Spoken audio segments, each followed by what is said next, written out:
ನಮಸ್ಕಾರ ಸ್ನೇಹಿತರೆ. ಡಾಕ್ಟರ್ ಶೇಖ್ ಕ್ಯೂರಂ ಕಾರಂತ್ರವರ ಮೂಕಜ್ಜಿಯ ಕನಸುಗಳು ಕಾದಂಬರಿ ಭಾಗ 50. ಅಜ್ಜಿ, ನೀವು ಕೂತಲ್ಲೇ ಅವರ ಕಟ್ಟೆಯಲ್ಲಿ ಅವರ ಮಾತನ್ನು ಬಿಡು ಹೋಯಿತು. ಅದೇನಲ್ಲ, ಅದೇ ಓಲಗದ ಮಂಟಪ ಇದು, ನಾವು ಕೂತದ್ದೇ ಎಂದ. ಹಾಗೆ ಹೇಳುತ್ತಾ ಇರಲಾರದೆ ಒಂದಕ್ಕೊಂದು ಹೊಂದಿಕೆ ಕಾಣಿಸುತ್ತೆ. ಇದರಲ್ಲಿ ಒಂದು ಕತೆ ಇದೆ.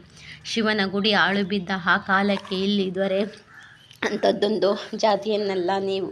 ಈ ಜಾತಿವ ಬಂದ ಅವನ ಊರು ಇಲ್ಲಿಂದ ತುಂಕ ಮೂಡಿನ ದೂರದ ಊರಪ್ಪ. ಯಾವ ಸುಟ್ಟು ಹೆಸರು ಅದು? ಅವನ ಹಿರಿಯರೆಲ್ಲವರು ನಾವು ಬರುತ್ತಾ ಕಂಡಿದ್ದೆಲ್ಲ ಆ ಹಾಡಿನ ವಿಷ್ಣುಮೂರ್ತಿಯನ್ನು ಕಿತ್ತು ಇನ್ನೊಂದು ದೇವರನ್ನು ನಟ್ಟರು ಆ ಅರಸರು. ಆಗ ಅಲ್ಲಿ ಇಲ್ಲಿ ಬಂದು ಹೋಗುತ್ತಿದ್ದ ಒಂದು ದಿವಸ ನೋಡು, ಅದೇ ಅರಸನ 2ನೇ ಹೆಂಡತಿ ಕಠಿಣ, ಅದರಲ್ಲಿ ಕಂಟಿನ ಕಾಯಿಲೆಯಾಯಿತು. ಅಂತಿಂಥ ಕಾಯಿಲೆಯೆಲ್ಲ ಕಾಣಿಸುತ್ತಿದ್ದ ನನಗವಳ ಮುಖ ಈಗಲೂ ಇನ್ನೊಂದು ಗಳಿಗೆ ಎನ್ನುವ ಆಗಿದ್ದಳು. ಮದ್ದು ಮಾಟ ಮಾಡಿ ಬೇಸರವಾಗಿತ್ತು. ಅವಳು ಅವನ ಹೆಂಡತಿ, 2ನೇ ಹೆಂಡತಿ, ಅಂದರೆ ತುಂಬ ಮೆಚ್ಚಿನವಳು. ಅವಳಿಗೆ ಬಂದ ಕಾಯಿಲೆ. ಅವಳು ತುಂಬ ಚೆಂದ, ಒಳ್ಳೆಯ ಪ್ರಾಯ. ಕಾಯಿಲೆ ಬರುತ್ತಲೇ ಅರಸ ಕಂಗಾಲಾದರು. ಈ ಗಳಿಗೆಯಲ್ಲಿ ಯಾರೋ ಆಪ್ತರು ಬಂದರು ಅವನ ಕಿವಿಗೆ ಹಾಕಿದರಂತೆ ಕಾಣುತ್ತೆ. ಹಿಂಡಕಯ್ಯಮ್ಮನವರ ಆಸುಪಾಸಿನಲ್ಲಿ ಒಬ್ಬರು ಭಾರಿ ದೊಡ್ಡ ಋಷಿಗಳಿದ್ದಾರೆ. ಸತ್ತವರನ್ನು ಬದುಕಿಸುವ ತ್ರಾಣ ಅವರಿಗಿದೆಯಂತೆ. ಸುದ್ದಿಯನ್ನು ಕೇಳಿ ಅರಸ ಕುದುರೆಯ ಮೇಲೆ ಕೂತುಕೊಂಡು ಈ ಊರಿಗೆ ಬಂದ. ಮುಂದೆ ಇದೇ ದಾರಿ ಹಿಂಡಗಾಯಿನ ಹೋದೆ.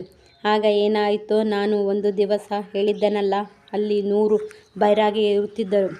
ಅವರ ಮೈ ಬೂದಿ, ತಲೆ ತುಂಬ ಜುಬ್ಬ. ಅದರಲ್ಲಿ ಅರಿವೆ ಇರುವುದುಂಟು. ಇಲ್ಲದಿದ್ದರೂ ಅವರು ಬೈರಾಗಿಯ ಭಕ್ತರು. ಹಗಲಲ್ಲಿ ನಿದ್ರೆ ಅವರಿಗೆ, ರಾತ್ರಿ ಪೂಜೆ. ಸ್ಮಶಾನ ಎಂದರೆ ಮನೆಯಿದ್ದ ಹಾಗೆ. ಅವರ ಗುರು ಕಾಣಿಸುತ್ತಿದ್ದಾನೆ ನನ್ನ ಕಣ್ಣಿಗೆ, ಕರಗಿನ ಕೋಣ. ಅವನು ಬೂದಿ ಬುಡಕನೇ.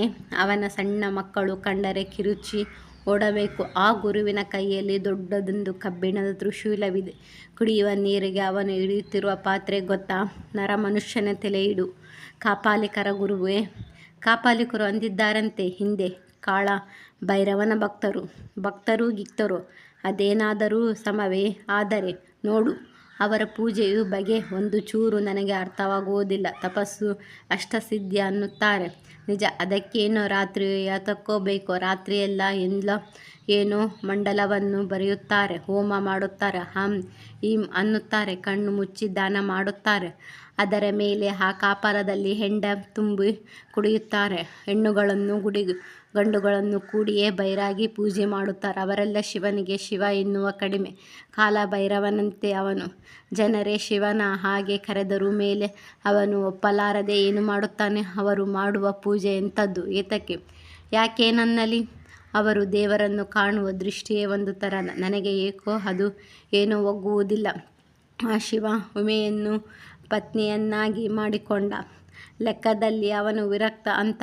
ಆದರೆ ಇವರ ಲೆಕ್ಕವೇ ಬೇರೆ ಇದೆ. ಅವರ ಆಸೆ ಉಮೆಯಂಥ ಒಂದು ಚಂದದ ಹೆಣ್ಣನ್ನು ನಮಗೆ ಯಾವತ್ತೂ ಕಾಲ ಸುಖಭೋಗ ಸಿಗಬೇಕೆಂದೇನು?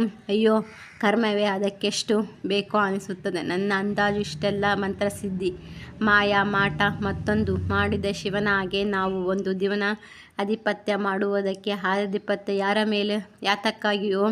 ಅವರು ಹೇಳತೊಡಗಿದ ಕಥೆಯು ಸರಣಿಯ ತಪ್ಪಿಕೊಂಡಿತೋ ತೋರಿದ್ದರು. ನಾನು, ಅಲ್ಲ ಅಜ್ಜಿ, ನೀವು ಈ ಜೈನರ ಅರಸ ಏನು ಮಾಡಿದನು ಎಂಬುದನ್ನು ಹೇಳಲಿಲ್ಲ.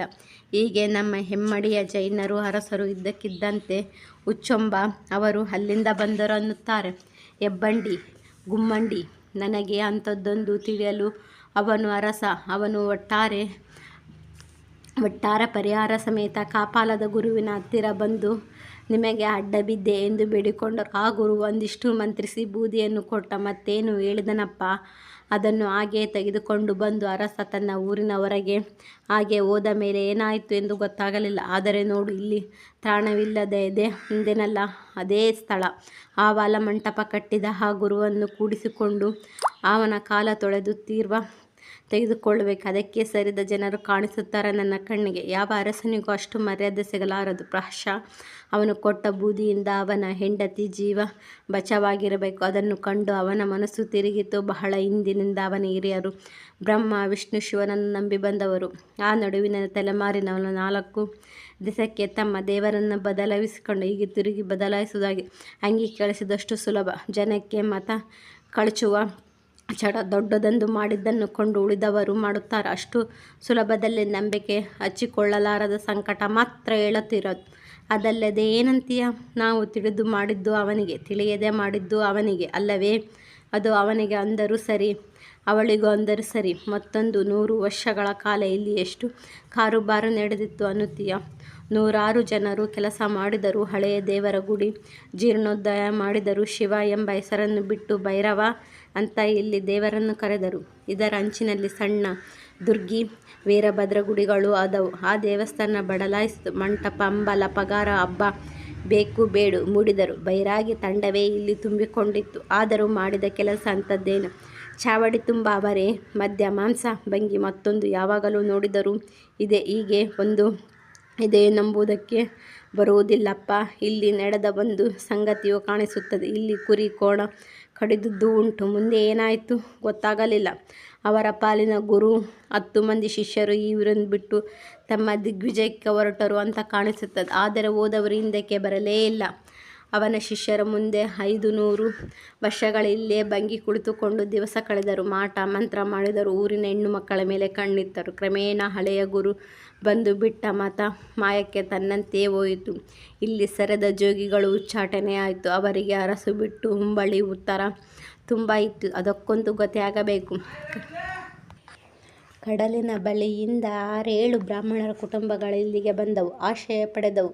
ಇಲ್ಲಿಗೆ ಬಂದ ಶಿವನ ಗುಡಿಗೆ ಪ್ರೋತ್ಸಾಹ ಮಾಡಿದರು, ಶುದ್ಧಿ ಮಾಡಿದರು, ಅವರ ಪೂಜೆ ತೊಡಗಿದರು. ಶಿವನೇ ಮೊದಲು ಈಶ್ವರ ಅನಿಸಿದ್ದ, ಆಮೇಲೆ ಅವನು ಕಾಪಾಲೇಶ್ವರನಾದ. ಕಾಪಾಲ ಎಂದರೆ ಏನು ಎಂದು ನಿನಗೆ ಗೊತ್ತಾಯಿತಲ್ಲ? ಆ ಗುರುವಿನ ಕೈಯಲ್ಲಿ ತಲೆದೊಂಡು ಶಿವದು ಉಂಟಪ್ಪ, ಅಂಥದ್ದು ಬಿರುಕು, ರುಂಡಮಾಲೆ ಅಂತಾರಲ್ಲ ಅದನ್ನು. ಆಮೇಲೆ ಒಂದು ರೀತಿ ನಡೆದುಕೊಂಡು ಬಂದ ಬೈರಾಗಿಗಳ ಹಿಂಡು ಹೋಯಿತು. ಅವರಿಗೆ ಜೋಗಿಗಳು, ಗೀಗಿಗಳು ಎಂದು ಹೆಸರಿಡಬೇಕಾಯಿತು. ಅವರೆಲ್ಲರೂ ಹಠಯೋಗಿಗಳು. ಯೋಗಿಯೇ ಹೋಗಿ ಜೋಗಿಯಾಗಿತು ಏನು? ಅವರೆಲ್ಲರೂ ಹೊರಗಿನಿಂದ ಬಂದವರು. ಆಮೇಲೆ ಇಲ್ಲಿನ ಊರಿನವರು. ಉಳಿದವರೆಂದರೆ ಈ ಊರಿನ ಜೋಗಿಗಳು. ನಮ್ಮಲ್ಲಿ ಇವತ್ತು ಮಾತ್ರ ಅವುಗಳ ಕುಲ ಮುದ್ದಿಗೂ ಸಿಗಲಾರದು. ಅಷ್ಟರಲ್ಲಿ ದೇವರ ಗುಡಿಯಿಂದ ಘಂಟಾನಾದ ಒಂದೇ ಸಮನೆ ಕೇಳಿಸತೊಡಗಿದ್ದರಿಂದ ನಾವು ಅದನ್ನು ಕರೆದುಕೊಂಡು ಗುಡಿಯ ಹೆಬ್ಬಾಗಿಲಿಗೆ ಬಳಿ ಹೋಗಿ ಕೈ ಜೋಡಿಸಿ ನಿಂತೆವು. ಅಜ್ಜಿ ನನ್ನ ಜೊತೆ ಬರದೆ ನಿಂತಿದ್ದರು. ಅವರ ತುಟಿ ಒಂದೇ ಸಮನೆ ಗುಣಗುತ್ತಿತ್ತು. ಇನ್ನು ಅವರು ತಮ್ಮ ಮನಸ್ಸಿನಲ್ಲಿ ಯಾವುದೋ ದೃಶ್ಯವನ್ನು ಕಾಣುತ್ತಿರಬೇಕು ಎಂದು ಅನಿಸಿತು.